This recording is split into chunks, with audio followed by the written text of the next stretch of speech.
The Samsung Galaxy A54 5G, and I get more comments on this phone than any other phone that I've ever reviewed, and that's interesting to me given the price. This is hard to believe that this is a controversial phone. I like it. You know I like it. I've said that before. I wanted to answer some of the criticisms of it, but I wanted to go over, of course, how it's doing in August of 2023, 4 months on. Link will be in the description. Best place to buy it. I'm still going to list that as Amazon. Sub 350 is where you want to be on this. I don't see a lot of carrier deals this year so far that I saw last year. That could be a couple different reasons. Samsung at this time last year, in fact within a couple months of release of the A53, had knocked that device down to about $299 to try to make it competitive with the Pixel 6. Because in my eyes, the Pixel 6 blew the A53 out of the water.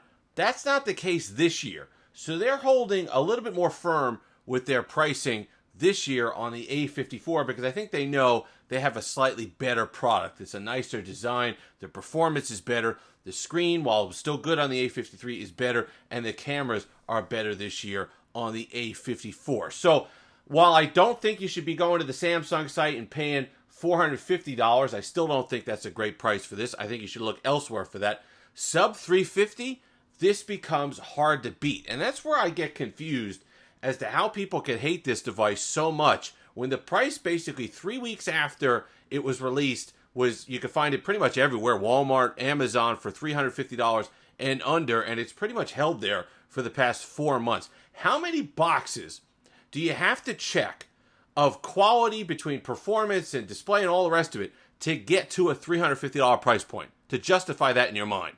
Because a lot of the comments I see are people saying, well, it's not worth that. Oh, $290, $250 phone they're selling. Where are you? You're not getting this. Not in this country. Not in the United States. And that's one of the other criticisms I want to go over. Don't, with the Poco and the this and the F5, I see that a lot of comments, don't buy this trash, buy it. But listen to me. Call me a year or two from now, when the buttons are falling off that thing, when the quality control is not there, when the support's not there, and then on top of it, the software support's not there. When it's lagging in a year or two, when it's out of support. That is not a viable option for most people in the United States. This is. Because of the software support, because of the build quality, because there are Samsung stores around that they can walk in and have this thing repaired if there's a problem. So let's talk about where it's at. Display is excellent. You know that. Samsung display, absolutely fantastic. 120 hertz refresh rate. It's 1080p, yes, but it is vibrant, it is colorful, and it gets really bright. Brighter than any Pixel you're going to buy. A flagship or no. It's a fantastic device in the sunlight. I love looking at this display. Performance is what's really held up. And on the August patch, it's even better. Some people were telling me, hey, go back on gaming.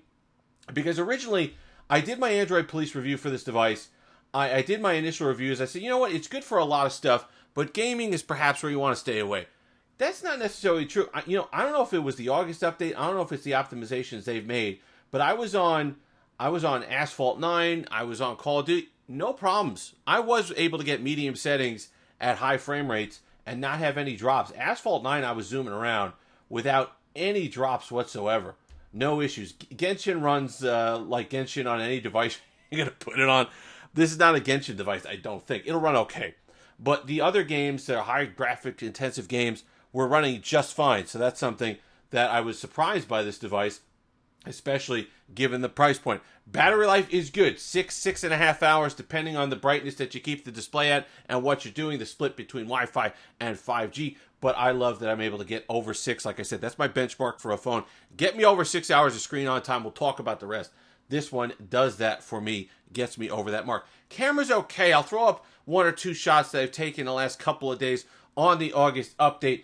It's better than what you'd get previously on a device like this. It's certainly better than what you're getting on a budget Moto. You know, a lot of people start with a Moto G Power or something like that, $300 device.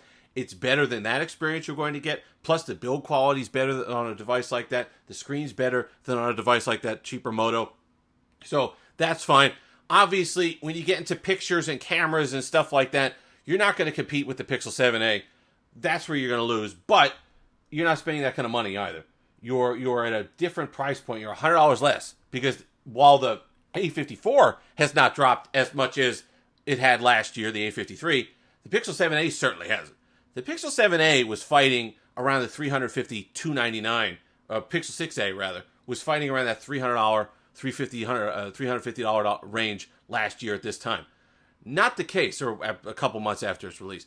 Not the case this year. That device came out in May. We're talking $450 still, most places. And at $450 for the Pixel 7a, I would really advise looking elsewhere. The Pixel 7 you could get on Amazon for $450 right now. They brought that price back down. So there's a lot of things you have to consider when you look at that device. The Pixel 7a is way more complicated than it was last year. I got confused for a minute there because it came out in August and this year came out in May. But the same time release, meaning a couple months after, 3 months after. It's nowhere near the price range that the 6a was. And to me, I think pound for pound, the 6a is a better device year over year. So let's talk about the A54 though. Speakers, excellent, really good. Not typically what you'd find in a $300 price range, $350 price range. You get that glass build. Yes, it's a plastic frame, but it's not cheap plastic frame. There's a difference. Not all plastics are created equal. Some of these devices feel like they're flexing or they're creaking or something like that.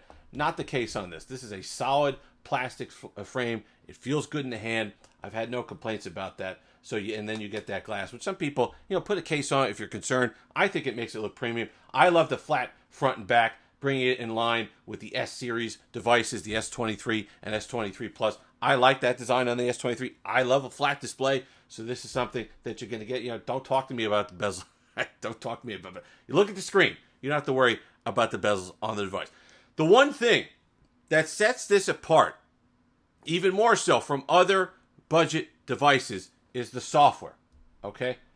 One UI 5.1 on this thing is locked in and running well. And let me tell you something. When we talked about that software support, why you'd buy something like an A54 over an older flagship, it's the support. Because One UI 6 is coming to this. And I've used the One UI 6 beta on the S23 Ultra, and it is excellent. Even just the aesthetic stuff, the camera stuff, the things that they've changed, there are some excellent changes coming with Android 14. And when you have a device like this at $350 that gives you access to One UI and a good One UI experience at that, I think that's worth the price of admission. And with One UI 6 on this, if it takes the battery enhancements that I saw on the beta on the S23 Ultra, if it gives you that other stuff, which it is, just the aesthetic stuff, the notification shade stuff, all the rest of it that's coming with Android 14, this becomes an even better deal. So don't listen to everybody who hates it just out of hand. Don't listen to the people who don't have it. They looked at the spec sheet, they looked at that Exynos 1380, and just dismissed it. It's not the Exynos 1380. It's not the Exynos 1280 from last year. It's the Exynos 1380, and they made differences. They changed the structures of the cores to make it a more premium device. And that is reflected in the experience. I use a lot of devices, a lot of expensive devices.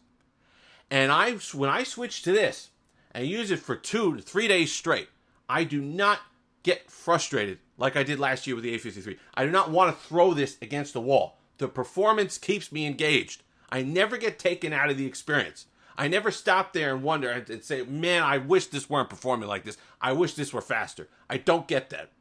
And then when you put in the build quality and the display on top of it, it becomes a heck of a deal. So that's really where I'm at with this device now. And that's where I just think you need to be. Because if you look at the reviews, if you go on Google and you type this in, thousands and thousands of comments and reviews, 4.6 out of 5. It seems to be the people who don't have it in their hands that are hating on this the most. But now I've gotten thousands of comments just on my videos on this device, and it is overwhelmingly positive, and it is overwhelmingly positive for a reason. If you could get this for a good price, if you like the Samsung ecosystem, this is a great way to get in it. Great phone for back to school, great phone for a first phone, sending a kid off to college. It's going to do all the social media stuff they want, plus with the cameras on there as well. Just an overall great value, I think, for $350. It's certainly not deserving of the hate it gets. If you've made it this far, like, comment, subscribe, all that fun stuff. Until next time, have that Steve-alicious day.